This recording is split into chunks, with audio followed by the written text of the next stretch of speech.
وبرکاتہ بسم اللہ الرحمن الرحیم اللہم صلی علی محمد وعلی آل محمد کما صلیت علی ابراہیم وعلی آل ابراہیم انک حمید مجید اللہم بارک علی محمد وعلی آل محمد کما بارکت علی ابراہیم وعلی آل ابراہیم انک حمید مجید عن عبداللہ بن عباس رضی اللہ تعالی عنہ ان النبی صلی اللہ علیہ وسلم سأل اہل قباء فقال ان اللہ یثنی علیکم فقالوا انا نتبع الحجارة الماء رواہ ابی داود والترمذی وصححہ ابن خزیمہ۔ حضرت عبداللہ ابن عباس رضی اللہ تعالی عنہما روایت کرتے ہیں کہ جناب نبی کریم صلی اللہ علیہ وسلم نے اہل قباء سے دریافت کیا کہ اللہ تعالیٰ تم لوگوں کی تعریف بیان کرتے ہیں تو یہ بتلاؤ کہ تمہارا ایسا کون سا عمل ہے؟ تو انہوں نے عرض کیا کہ اللہ کے رسول صلی اللہ علیہ وسلم ہم قضاء حاجت کے بعد ڈھیلوں سے اور پھر اس کے بعد پانی سے طہارت حاصل کرتے ہیں۔ یہ حدیث مبارکہ سنن ابی داؤد اور جامع ترمذی کی صحیح سند کی روایت ہے۔ قضاء حاجت کے آداب سے متعلق احادیث مبارکہ ذکر ہو رہی ہیں۔ اس حدیث مبارکہ میں جو مسئلہ باب سے متعلق ہے وہ یہ ہے کہ قضاء حاجت کے آداب میں سے ایک اہم ادب یہ ہے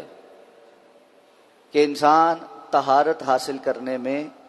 مبالغہ کرے اور یقینی بنائے کہ اس نے نجاست سے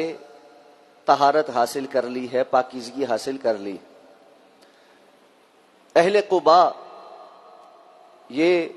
قباء کی وہ بستی ہے جہاں کے بسنے والوں کو اہل قباء کہا جاتا ہے، جہاں رسول اللہ صلی اللہ علیہ وسلم ہجرت کے بعد جب مدینہ تشریف لائے تھے تو پہلے وہاں ٹھہرے تھے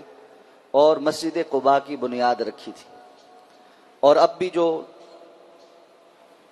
مدینہ طیبہ کی زیارت کو جاتے ہیں تو مسجد قباء کے لیے بھی جاتے ہیں کہ رسول اللہ صلی اللہ علیہ وسلم کی صحیح حدیث ہے، آپ صلی اللہ علیہ وسلم نے فرمایا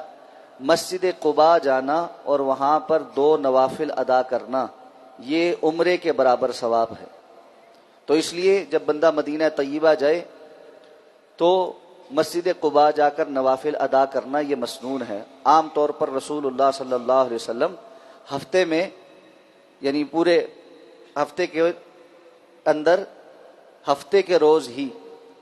تشریف لے جاتے اور مسجد قباء میں نوافل ادا کرتے۔ تو یہ جو قباء کی بستی تھی ان کے لوگوں کی تعریف بیان ہوئی ہے۔ اللہ تعالیٰ نے فرمایا فیہ رجال یحبون ان یتطہروا واللہ یحب المطہرین، وہاں پر ایسے لوگ ہیں جو اس بات سے محبت رکھتے ہیں کہ وہ بہت زیادہ طہارت حاصل کریں، اور اللہ تعالیٰ ایسے پاک باز لوگوں سے محبت رکھتا ہے۔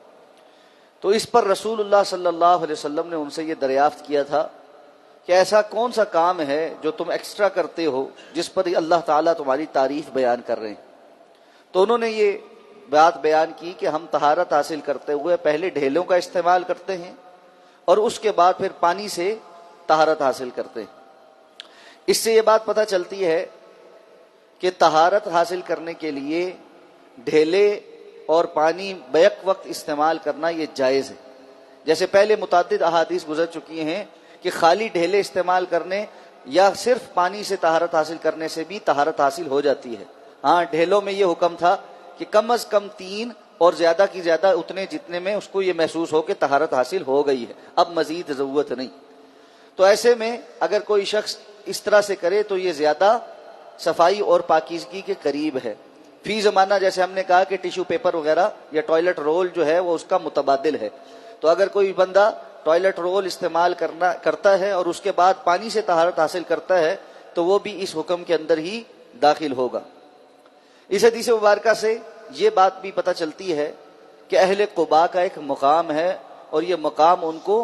اللہ رب العزت نے عطا فرمایا ہے۔ آج بھی اگر آپ قباء جائیں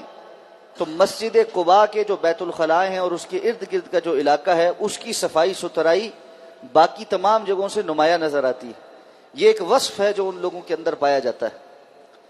اسی طرح اس حدیث مبارکہ سے یہ بات بھی پتہ چلتی ہے کہ رسول اللہ صلی اللہ علیہ وسلم کو اتنا ہی معلوم ہوتا تھا جتنا اللہ تعالیٰ آپ کو علم عطا فرماتے تھے۔ اللہ تعالیٰ نے اس آیہ مبارکہ میں جب تعریف نازل فرمائی تو اللہ کے رسول صلی اللہ علیہ وسلم کو اللہ تعالیٰ نے وحی کے اندر اس کا سبب یا علت بیان نہیں فرمایا، آپ نے یہ سبب اور علت جاننے کے لیے اہل قباء سے سوال کیا۔ تو ایسے میں اس بات کا دعویٰ کہ اللہ کے رسول صلی اللہ علیہ وسلم کو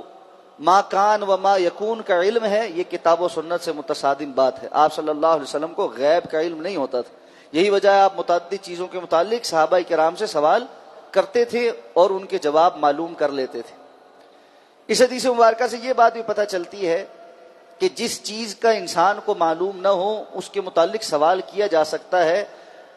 اگرچہ وہ سوال شریعت کے متصادم نہ ہو۔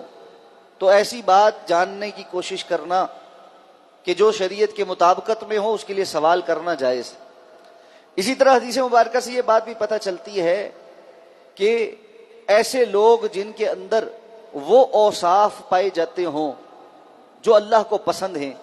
تو یہ سوال کرنا کہ آپ کے اندر یہ اوصاف کیسے آ گئے، یہ جائز ہے۔